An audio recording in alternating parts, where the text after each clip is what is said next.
Sot kryeministri tha që taksa e biznesit vogël nuk ishte sukses.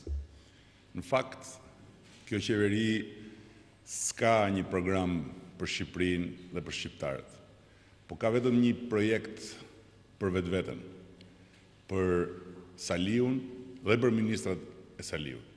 E prandaj edhe nuk çuditëm që her pas here çka ndjejnë, shohin apo dëgjojnë duke ndjekur rrugën e programit ton, përvetësojnë tezat tona.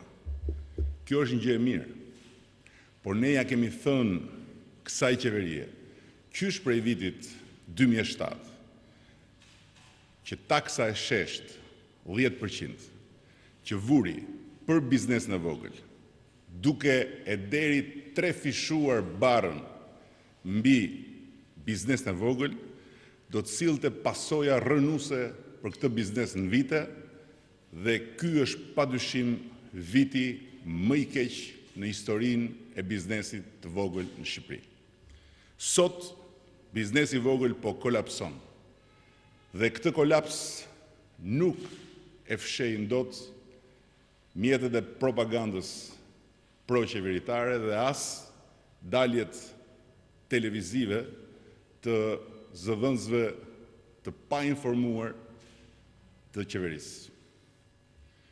Duhet hequr urgjent taksa e biznesit vogël dhe duhet kaluar padyshim edhe nga taksa e shesht tek taksimi i ndershëm.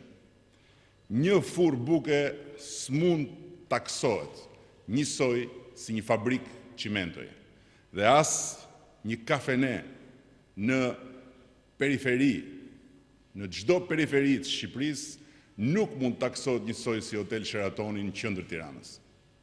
Në këto kushte, biznesi i vogël është fikur si motor për punësimin dhe po lëngon nën taksimin e dyfisht sa nga bashkia e sa nga qeveria.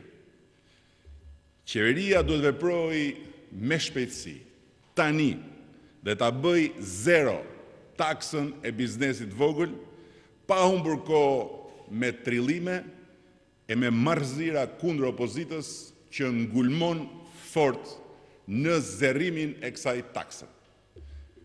Pas 9 muajsh me fitoren e zgjedhjeve, ne do ta heqim padyshim këtë taksë. Por 9 muaj në kohën e një krize si kjo, që po kalon ekonomia kombëtare dhe ekonomia familjare në Shqipëri, janë shumë. Janë edhe më shumë për bizneset e vogla që ushqejnë me 10 mijëra familje. Prandaj i them Saliut, hiqe 1 orë më parë taksën e biznesit vogël. Mos prit që rënimi që po vazhdon prej vitesh ta ndrysh krejtësisht këtë motor tani më të fikur të ekonomisë sonë.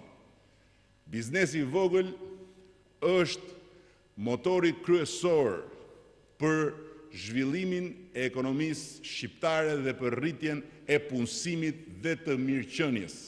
Jo vetëm për familjet që jetojnë me këtë biznes, por edhe për të gjitha familjet e tjera që tek ky biznes mund të adresohen qoftë për punësim dhe qoftë për të marrë shërbimin prej tij.